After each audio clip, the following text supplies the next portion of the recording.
Hello tout le monde, j'espère que vous allez bien, que vous êtes en forme et prêts à cuisiner. Aujourd'hui, je vais utiliser encore une fois mon moule à moelleux qui est en promotion donc ce mois-ci uniquement pour faire des petites... Alors je vais innover en termes de forme puisque je vais faire des petites tartelettes rhubarbe dans cette forme-là. J'avais envie de prendre un peu de hauteur. Donc j'ai mis mon moule ici sur ma grille que je sors toujours du four. Mon four est en train de préchauffer. Petit conseil également pour les moules en silicone, n'hésitez pas à les passer sous l'eau froide avant de mettre votre préparation à l'intérieur puisque ça va créer en fait un choc thermique pendant la cuisson et ça va améliorer celle-ci. Donc là je vais mettre ça juste de côté. Nous allons faire, j'ai pas précisé, des tartelettes à la rhubarbe. Alors au préalable, donc j'ai fait ça ce matin, j'allais pas faire ça en vidéo, j'ai fait compoter de la rhubarbe. Donc j'ai épluché, je dirais 5 ou 6 pans, enfin bâtons de rhubarbe. Donc je les ai épluchés, je les ai fait revenir dans une poêle avec du beurre. Et ensuite je mets du sucre, en fait en tout dépend par rapport à l'acidité de la rhubarbe, je rajoute du sucre en fonction, je goûte régulièrement, puisque la rhubarbe c'est quand même un fruit qui reste des fois assez acide, donc il faut rajouter un peu de sucre pour contrebalancer. Et bien sûr, vous faites comme vous aimez. Moi, j'aime bien que ce soit un peu acide, mais bien sûr pas trop. Mais ça dépendra de vos goûts. Il y a des gens qui aiment beaucoup le citron et l'acidité que ça donne. Donc c'est à vous de voir. Moi, j'ai rajouté du sucre et vous voyez donc la belle compotée que ça me fait. Et c'est comme ça que je vais faire mes tartelettes. C'est la recette de ma maman. Je n'aime pas personnellement la rhubarbe crue. Donc vraiment, je déteste la rhubarbe qui va être mise crue dans une tarte. Ce que j'aime, c'est les tartes comme ça, donc quand j'ai fait compoter ma rhubarbe et par exemple le crumble où en général la rhubarbe va quand même assez cuire. Donc voilà, mais encore une fois, c'est mes goûts personnels. Vous pouvez très bien juste couper de la rhubarbe et la mettre ensuite dans vos tartelettes. C'est vous qui voyez. Donc je vais mettre ça de côté. J'ai pris une pâte feuilletée pour changer. Je n'ai pas fait du coup ma pâte feuilletée moi-même. J'aime beaucoup la pâte sablée ou la pâte brisée, mais là il n'y en avait pas de pâte sablée. Donc on a pris une pâte feuilletée, c'est pas grave, ça changera et ça apportera justement le côté bien croustillant. Donc je vais dérouler dans un premier temps ma pâte. Donc j'espère que j'en aurai assez. J'ai un petit doute. 2, 3, 4, 5, oui. Alors je vais prendre un petit tupperware, c'est celui que je prends tout le temps. Pour découper mes pâtes, je sais juste pas en termes de taille ce que ça va donner. Donc on va vraiment tester pardon. C'est parti. J'ai pas de découpoir particulier, c'est vraiment ce tube que j'utilise. Alors c'est pas pour faire de la promo, mais c'est ce tube que j'utilise depuis toujours. J'ai trouvé une fois que sur mes petites tartelettes que c'était la taille idéale. Donc je continue de l'utiliser en fait tout simplement. Je me dis pourquoi changer une équipe qui gagne. Alors je vais essayer de glisser ma pâte. Écoutez, vous voyez, je pense que la taille va être bien. Hein. Je pousse bien au fond du moule. Donc forcément, ça va me faire des petits replis, mais c'est pas grave. Écoutez, on est pile poil en termes de taille. Je pense que c'est vraiment tupperware magique pour les tailles. Enfin, en tout cas, moi, ça me sauve tout le temps. C'est le petit ravier qui est au frigo que j'ai depuis très longtemps et qui est toujours tip top. Alors, il faut juste bien appuyer, c'est un peu l'inconvénient parce qu'il n'est pas fait pour ça.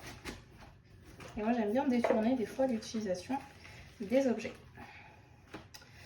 Et donc, bien sûr, qui dit tarte à la rhubarbe, pour moi, c'est forcément une tarte à la rhubarbe meringuée. J'adore ça. Ma mère en faisait beaucoup quand j'étais plus petite. Franchement, c'est mon péché mignon. Je trouve ça délicieux. Vraiment, j'adore. Et encore une fois, chacun ses goûts. Moi, j'aime la rhubarbe. Alors, je sais plus la meringue, je sais plus laquelle c'est. Mais, oula, pas la meringue croquante, qui a souvent des tartes meringuées où en fait elle est croquante la meringue sur la rhubarbe. Je comprends pas trop. Moi, j'aime bien la rhubarbe qui est bien fondante en fait, bien onctueuse. Donc, je vais faire cette petite meringue après. Alors vous doutez peut-être de quel ustensile je vais utiliser pour le faire. Ce sera bien sûr mon Speedy Chef, puisque ça va aller en 2 temps 3 mouvements. Je ferai ça après. Je vais vraiment faire la recette en 2 temps, puisque donc pour la tarte, je vais d'abord je complète mes moules, je vais mettre ma rhubarbe, je vais la mettre en cuisson. Et une fois que j'aurai, je pense, à peu près peut-être 15-20 minutes de cuisson, je vais surveiller de toute façon que la pâte va bien commencer à cuire. Je vais seulement faire ma meringue que je rajouterai en fait en fin de cuisson. Pareil, je pense à peu près une dizaine de minutes, 10-15 minutes. On verra en fonction des temps. Ça dépend du four, ça dépend, là c'est des portions individuelles. Mais en tout cas, je la rajoute en fin de cuisson et jamais au début. Et on verra ce que ça donne. Il faut qu'elle soit bien dorée et bien sûr pas cramée. On évite, ça brûle très vite une meringue. Je vous conseille de surveiller attentivement votre four si vous faites ça. Partez pas à la douche, partez pas promener le chien. Vraiment restez là pas loin parce que ça peut arriver hyper vite et ce serait dommage de s'être donné tant de mal. Ça m'est déjà arrivé et c'est très frustrant de cuisiner et puis de voir que on s'est un peu raté. Donc ce serait vraiment dommage. Je vais prendre le milieu. Essayer de faire un rafistolage. Et puis j'aurai à peu près mes 6 portions. Vous voyez, tac. Je vais rajouter un petit bout ici. On bricole. Hop. C'est ça que j'aime bien dans la cuisine. On peut toujours faire un petit peu ce qu'on veut, s'écarter de la recette. C'est pas très grave non plus. Et celui-là, ce sera pas non plus un cercle parfait. Mais ça fera l'affaire avec les petits bouts de pâte. J'aime bien, ça fait le genre de petites fleurs. Alors c'est recette test dans ce moule, je teste beaucoup de choses. Ça marche ou ça marche pas, en général ça réussit quand même pas trop mal. Hop. Et ben voilà, on est parti. Ah, je vais rajouter un petit bout de pâte ici encore. Voilà. Mon moule est rempli de pâte feuilletée. Maintenant, je vais le mettre sur ma grille. Très important. Parce que sinon, vous allez remplir sur le moule. Et puis après, quand il faudra mettre au four, vous serez comme ça embêté. Et vous allez en mettre partout. Vraiment, c'est pas la meilleure méthode. Vous mettez toujours sur votre grille ou votre plaque, peu importe. Et maintenant, je vais tout simplement prendre ma cuillère à soupe et compléter. Alors, je vais pas en mettre trop. Vous savez pourquoi? Parce qu'après je vais rajouter ma meringue. Donc il faudra, moi j'aime bien les meringues assez épaisses. Donc en gros je vais mettre une bonne cuillère à soupe. Et je pense que ce sera suffisant en termes de quantité pour laisser la place à ma meringue. Oui, une ou une et demie, enfin vous voyez. Encore une fois, si vous préférez les meringues fines, il n'y a pas de souci. Vous pouvez mettre un peu plus de rhubarbe. C'est vous qui voyez, c'est votre recette. Moi je vous donne juste des idées et je vous guide. Mais c'est vous qui voyez pour la suite.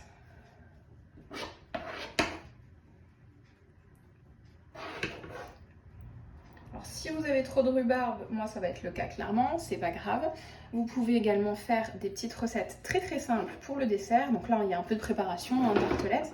Mais vous pouvez prendre une verrine ou un petit bol, mettre du fromage blanc et de la petite compotée de meringue avec. Et pourquoi pas, si vous avez des fraises, moi j'en ai au frigo, compléter avec quelques fraises fraîches, juste coupées en morceaux. Vous verrez que le mélange des trois, ça fonctionne hyper bien. Donc c'est aussi une idée de dessert très rapide. Après avoir juste fait compoter, alors j'avoue que le plus fastidieux avec la rhubarbe, c'est l'éplucher, la couper et si on la fait revenir, de la faire revenir à la poêle. Voilà, c'est la partie la plus longue. Sinon, en termes de dessert, après, vous faites ça, vous mettez votre compote au frigo. Le soir, les invités arrivent.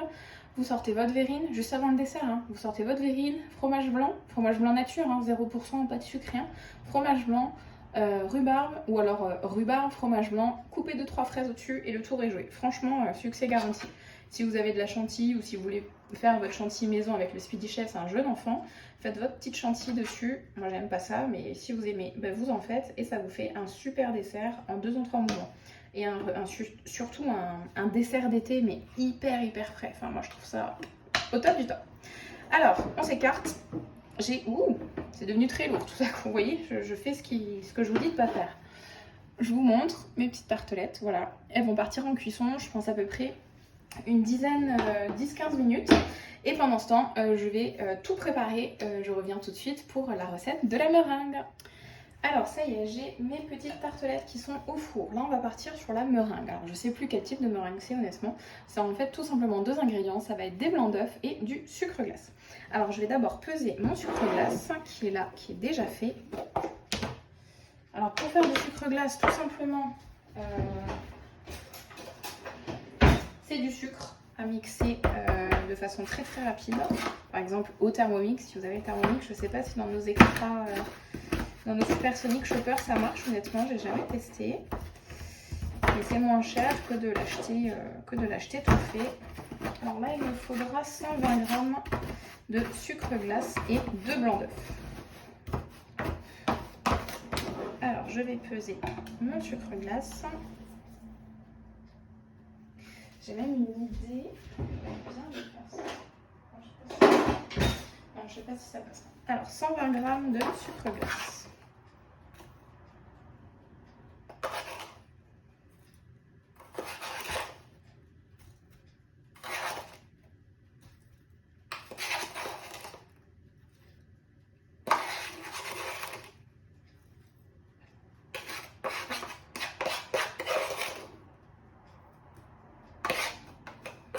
Eh ben, ça va peut-être tout nous faire. Hein.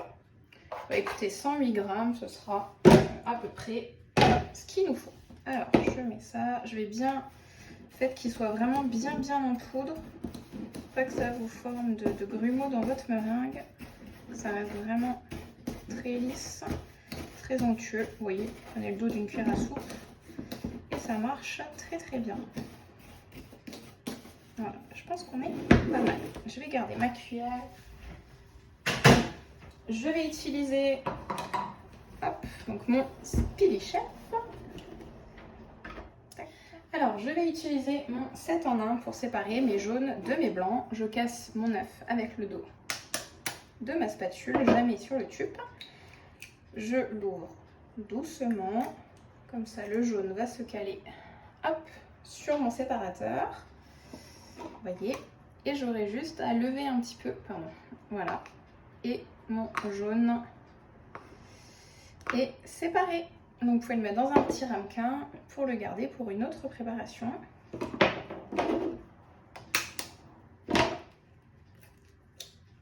Voilà, doucement, hop. Je lève, touc. Vous voyez, en 2 secondes, c'est fait. Donc j'ai mes 2 blancs. Je vais les transvaser dans mon Speedy Chef. Je vais y ajouter, comme toujours, vous savez bien, dans les blancs en neige, une pointe de sel. J'en ai mis peut-être un peu beaucoup. Je vais battre mes blancs en neige bien fermes et je rajouterai ensuite donc mon sucre glace progressivement. On est parti. Je vais rester sur vitesse 1 hein, parce qu'il n'y a pas du tout de matière à mélanger, ça va se mélanger très vite, vous allez voir, très rapide.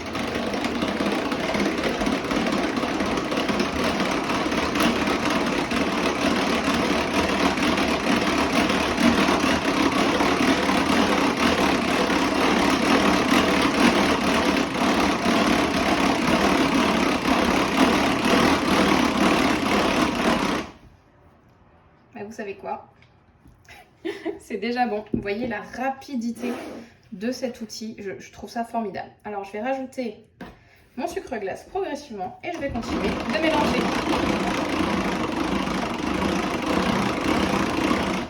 Hop. Et ma meringue va se former petit à petit. Une merveille.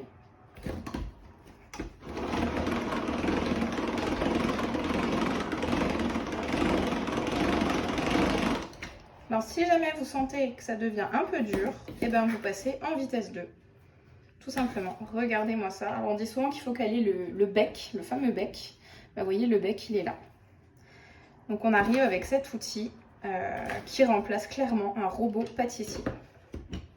Là, je vais passer en vitesse 2. C'est merveilleux. J'adore cet outil. Je ne l'avais pas avant de commencer chez Tube. Je l'ai découvert. Je le trouve sensationnel. En tout cas, vous ne pourrez plus dire que cuisiner vous prend un temps fou. C'est pas vrai. On a vraiment plein d'outils pour vous aider. Vous ne pourrez plus vous cacher, vous ne pourrez plus mentir. C'est terminé. Avec Tube, tout va mieux et tout va plus vite. Franchement, on a tellement d'outils qui vous aident. C'est formidable. Je surveille en même temps la cuisson de mes petites tartelettes. Et ben ça cuit tranquillement. Je suis à peu près à 180-200. J'ai mis à 10. Je vais les monter parce qu'elles sont un peu basses dans le four. Je vais les remonter un petit coup. Voilà. Ma pâte feuilletée gonfle bien. Je pense qu'on va être pas mal. Franchement, j'adore, mais j'adore ce dessert. C'est additif. Regardez-moi cette... Franchement, j'adore. Je trouve ça tellement, tellement beau. Là, vous savez quoi? Je vais tout rajouter. Ce qui reste, il ne reste pas beaucoup. Hop. Et voilà. Je me suis prise un peu en avance. J'avais peur de mettre un peu trop de temps pour tourner la vidéo. Mais je suis en avance. Donc voilà, le résultat. Ma meringue, elle est splendide. Je vais juste utiliser ma spatule pour racler bien les bords. Parce que vous savez, quand vous touillez, il y a toujours un peu de sucre ou de farine ou autre qui se projette sur les côtés. Donc moi, j'aime bien le faire redescendre pour qu'il s'incorpore bien à la préparation. Je vais remélanger un petit coup.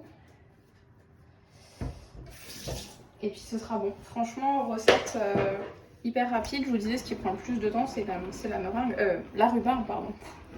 Je raconte n'importe quoi. Excusez-moi des fois, hein, pendant les vidéos, entre parler, cuisiner, surveiller la cuisson, des fois je perds un peu la tête.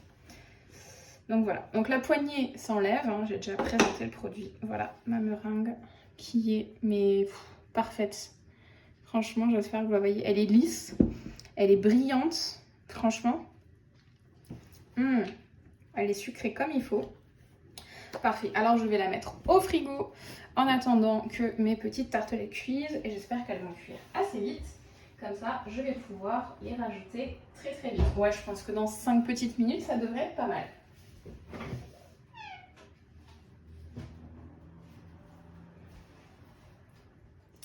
Alors, ça y est, après à peu près environ 15-20 minutes de cuisson, mes tartelettes sont quasiment cuites. Vous voyez, elles ont bien monté, enfin gonflé.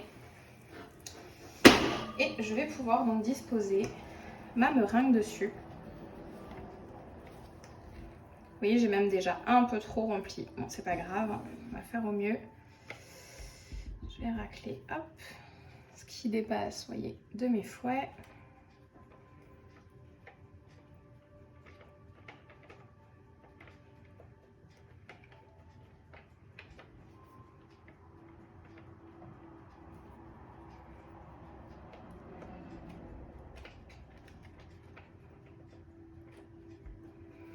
Alors j'enlève d'un côté, j'ai l'impression d'en remettre de l'autre.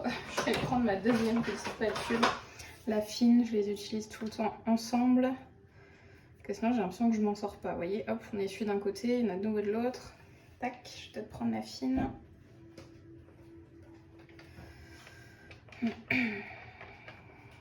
Franchement, j'ai hâte de goûter. Ça m'a l'air terrible. Alors, on est parti. On va utiliser notre bec verseur.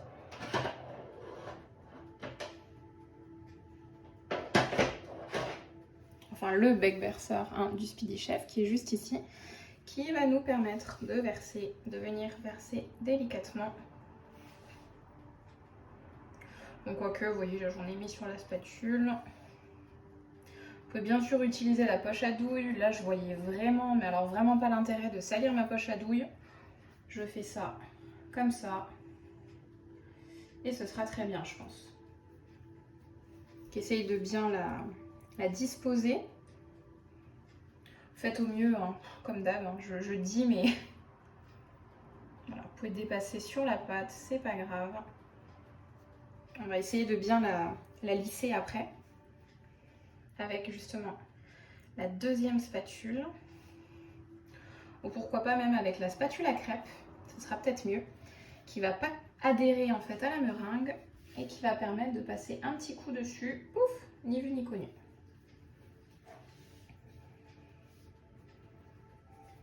Hop.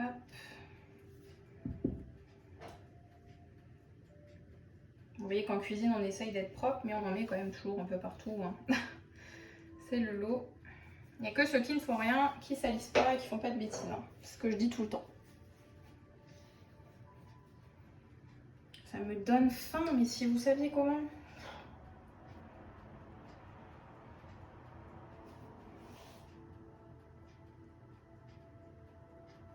Ça sera bien garni.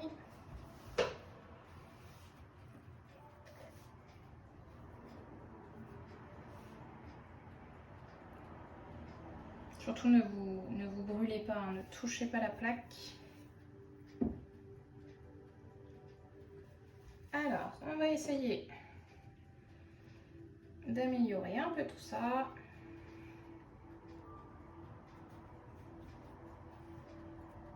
Il va me manquer un peu sur celle-ci, hein. Ça va pas être radin.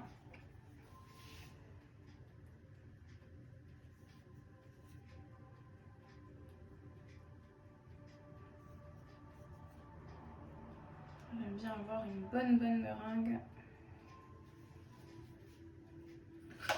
On va essayer d'améliorer ça après. Je vais rajouter, hop.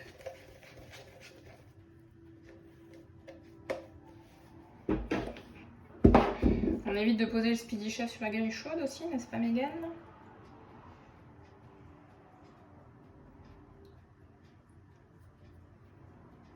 On va en rajouter un peu ici.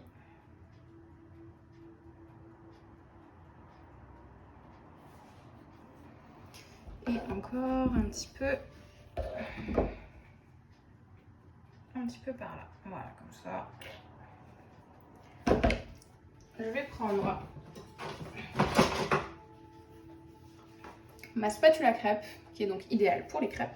Mais là, je vais en fait passer un petit coup pour essayer de venir lisser la meringue. Je dis bien essayer, hein, parce que je suis pas non plus une pro de la pâtisserie. En tout cas, essayer peut-être de l'aplatir un peu pour qu'elle soit plus... Voilà, on va essayer de la rendre un peu plus...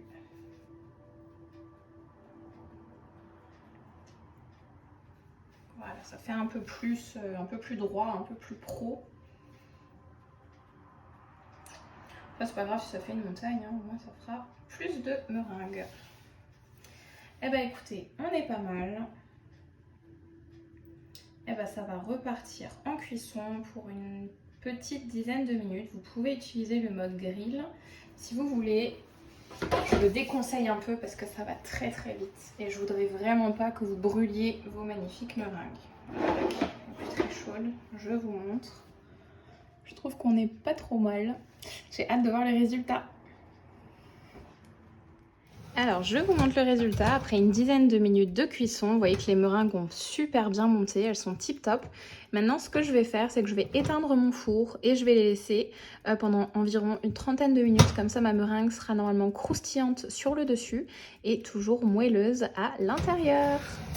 J'en profite également pour vous montrer une petite astuce avec le Speedy Chef pour le nettoyage. C'est de mettre dans le Speedy Chef, de l'eau avec un petit peu de produit vaisselle.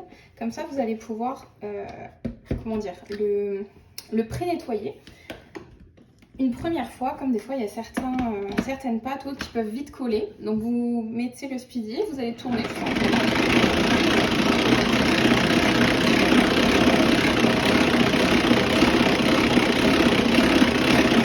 Voilà. Comme ça, vous allez émulsionner le liquide vaisselle et ça va... voilà, vous voyez comme ça a monté. Et là, ça m'a... regardez, ça m'a nettoyé parfaitement mes fouets. Je ne sais pas si vous avez vu avant, ils n'étaient pas du tout propres. Là, j'ai plus qu'à rincer et mes fouets seront propres. Alors, regardez, je viens de rincer mes fouets. Je ne vous mens pas, ils sont tout propres. Donc là, je vais pouvoir vider également mon Speedy Chef.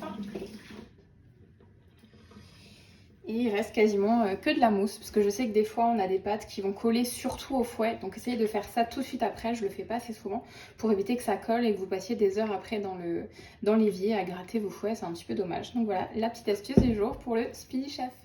Alors est-ce que vous êtes prêts? Je vais vous montrer le résultat de mes tartelettes rhubarbe meringuées, pardon, j'étais en train de chercher les mots. Donc elles ont cuit 10-15 minutes à peu près au four. Je les ai laissées ensuite four éteint une trentaine de minutes de façon à ce que la meringue, là je la touche au-dessus, elle est toute dure. et qu'au milieu elles soient bien, bien moelleuses et bien tendres. Donc là je vais les laisser bien reposer.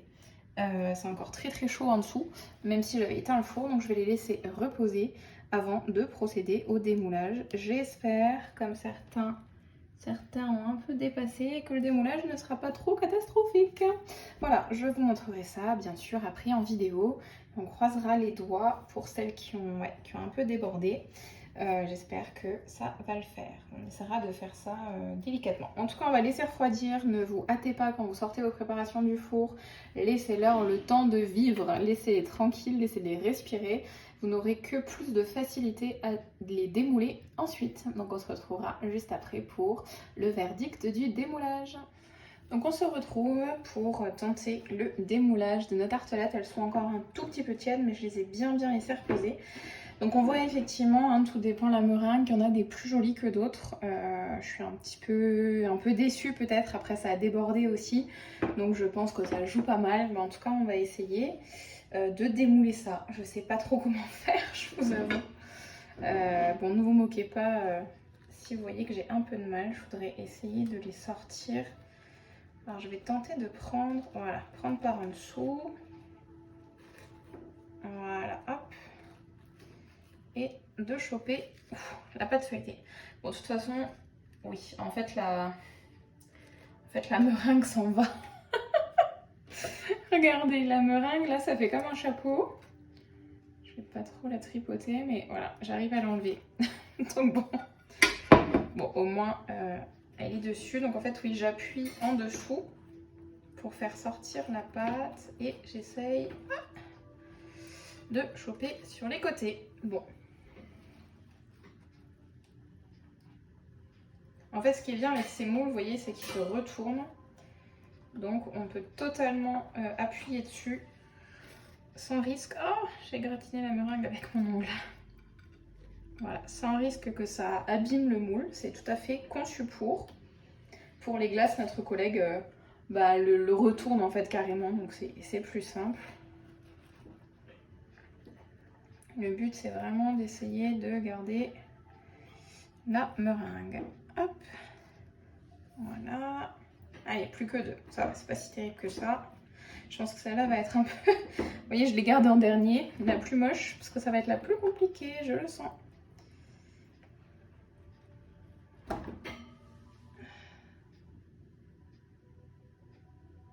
Ah, j'ai l'impression que ma pâte en dessous... Non, si, ça va.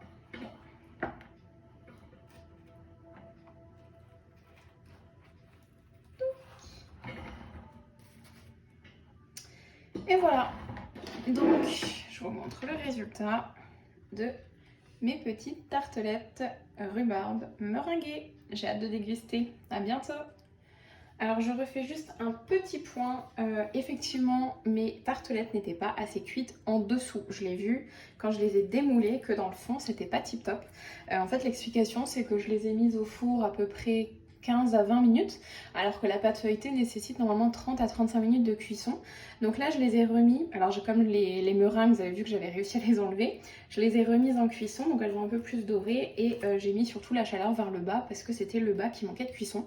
Mais sinon, pour éviter que ça vous arrive également, c'est de cuire peut-être vos pâtes feuilletées d'abord à blanc, une dizaine, quinzaine de minutes, et ensuite seulement de rajouter votre compote, etc. comme on peut faire sur d'autres tartes, pour éviter que ça vous arrive la même chose et de devoir les remettre en cuisson. Surtout que j'ai quand même dû enlever mes meringues. Donc là, je vais essayer tout simplement de les remettre. Je pense que ça va être... Voilà, vous avez vu, j'avais retourné mon moule. Vous savez quoi, je vais attendre avant de les remettre puisque là, mes tartelettes sont chaudes. Donc, je vais les laisser refroidir et je les remettrai juste après. Bon, voilà, j'espère que la vidéo vous a quand même plu. Vous voyez que les petits ratés, ça arrive. Surtout quand on fait comme ça en direct, enfin les vidéos, même s'il y a du montage, on peut toujours, ça arrive à tout le monde de faire des petites erreurs. Hein. Donc c'est pas grave, en tout cas j'ai rattrapé, je les ai remises en cuisson et je suis sûre qu'on va se régaler ce soir. J'espère que la vidéo vous aura quand même plu. N'hésitez pas à me mettre des petits commentaires puisque je n'en ai pas encore, donc je sais pas trop, j'ai des vues, mais je ne sais pas ce que les gens pensent de mes vidéos. dire que les gens regardent. J'ai pas non plus de j'aime ou j'aime pas, donc j'aimerais bien savoir un petit peu ce que vous en pensez, ce que je pourrais peut-être améliorer, ce qui vous plaît, ce qui vous déplaît, il n'y a pas de souci, je prends toutes les critiques. Donc n'hésitez pas à me laisser un petit avis ou à me contacter, enfin voilà, ce sera avec plaisir. Allez, j'espère à très très vite, bye bye. Voilà, je voulais quand même vous remontrer le résultat final après donc recuisson de mes fonds de tarte. Là on voit qu'elles sont bien cuites.